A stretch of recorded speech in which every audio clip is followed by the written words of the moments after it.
Assalamu alaikum dear aspirants. Today the topic of our discussion is changing regional operators and Pakistan. अगर हम ये topic cover कर लेंगे तो इसी हवाले से हमारा इंटरनेशनल रिलेशंस का जो टॉपिक है चेंजिंग वर्ल्ड ऑर्डर उसकी भी हमें कुछ नो हाउ मिल जाएगी. So people let's start with the topic. हमें पता है कि पाकिस्तान जो है वो साउथ एशियन रीजन में लोकेटेड है. इसके ईस्ट में इंडिया है, इसके नॉर्थ में चाइना है, इसके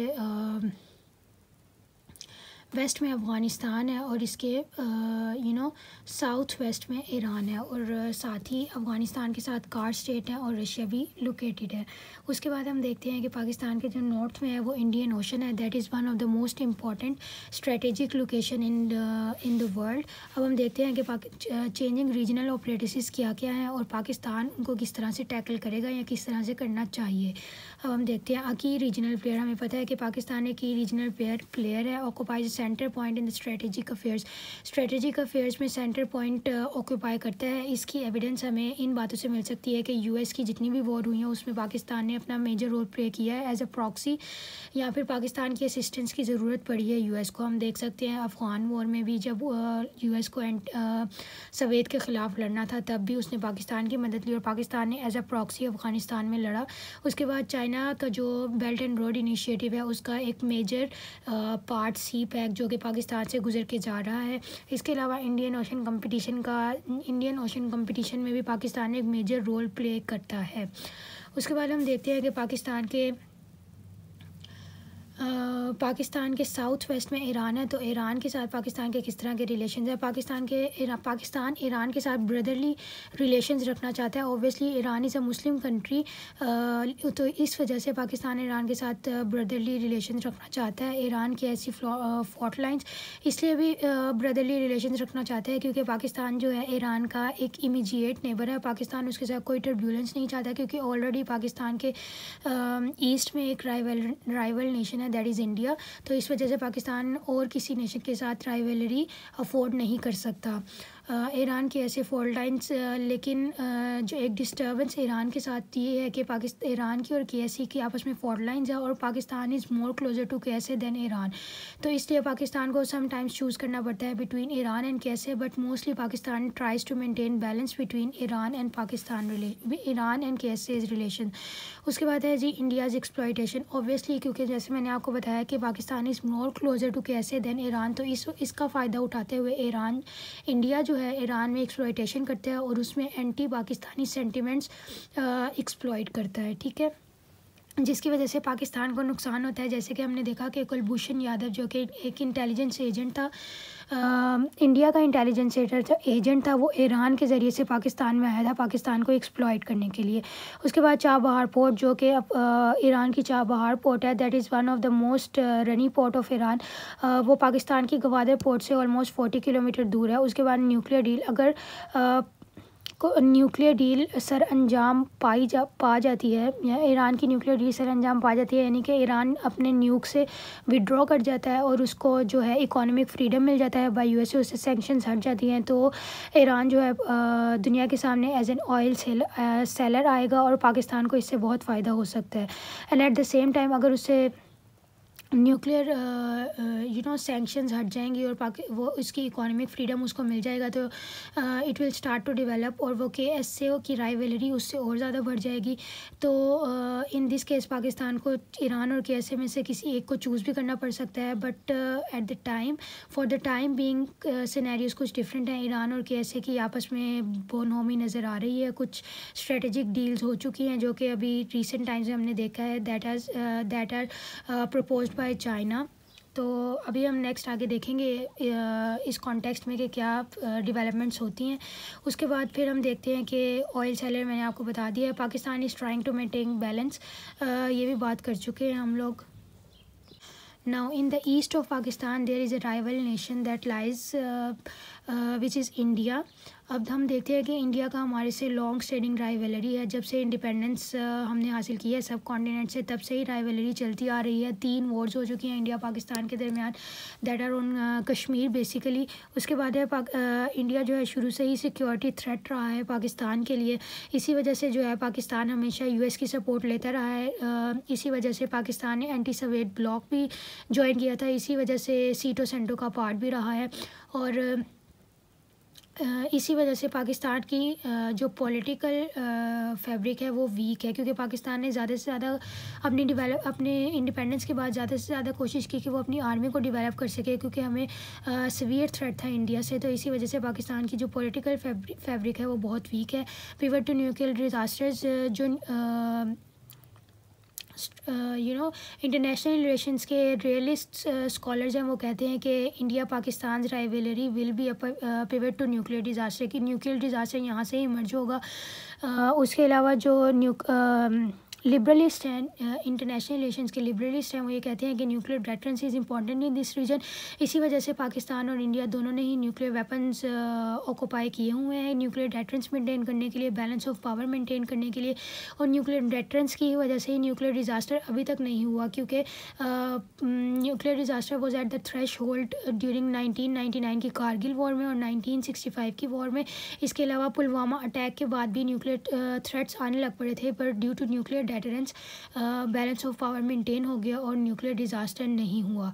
उसके बाद है जी इंडिया ने जो है पाकिस्तान की राइवलरी के हवाले से कश्मीर का इशू खड़ा किया हुआ है। कश्मीर में 371 आर्टिकल रिवोक कर चुका है, उसकी जो है ऑटोनॉमी वो ले चुका है। इसकी वजह से पाकिस्तान के इंडिया के साथ कोई डिप्लोमेटिक रिलेशंस नहीं है। अब पाकिस्तान ने उसी टाइम ही डिप्लोमेटिक रिलेशंस कट डाउन कर दिए थे जब इंडिया ने कश्मीर का आर्टिकल 371 रिवोक किया था।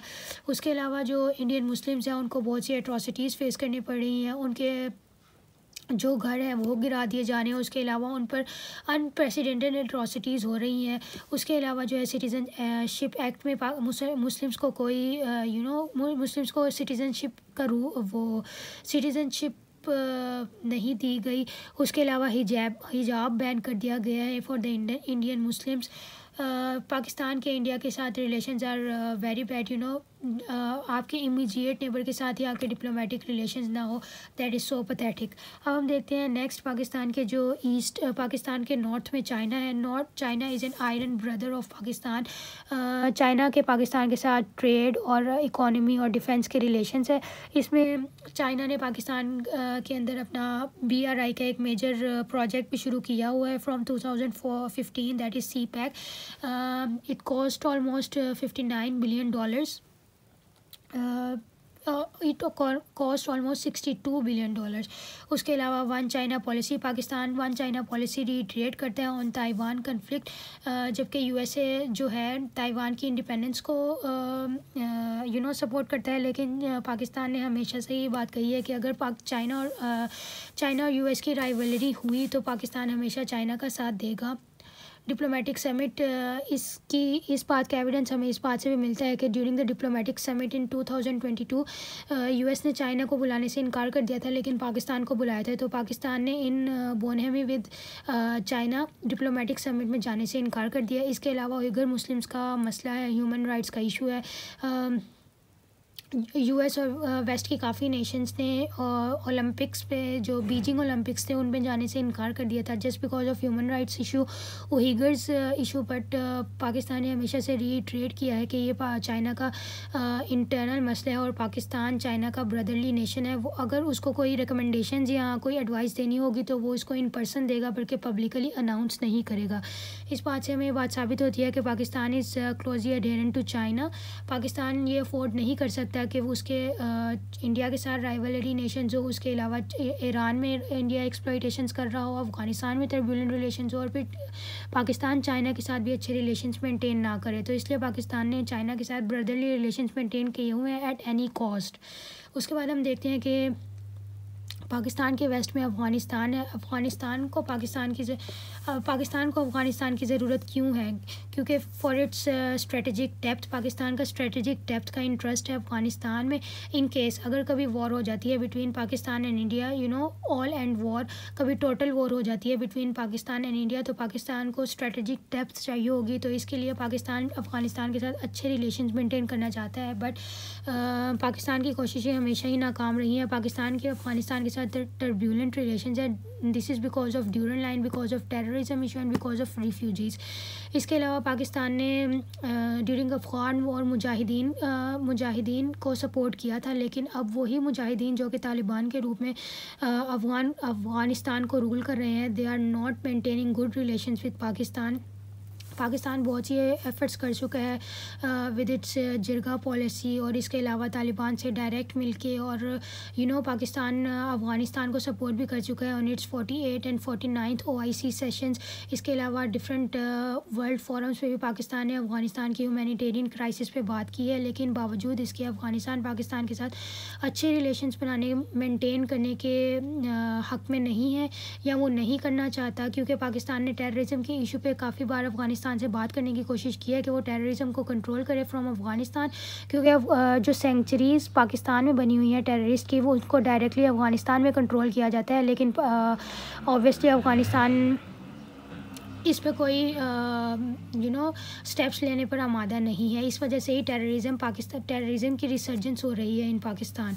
उसके अलावा जो रिफ्यूजीज़ पाकिस्तान में आ रहे हैं from Afghanistan, they are exploiting Pashtuns, और वो एक्सट्रीमिस्ट बनते जा रहे हैं, और जिसकी वजह से इंसर्जेंसीज़ हो रही हैं in Pashtun area and in Balochistan.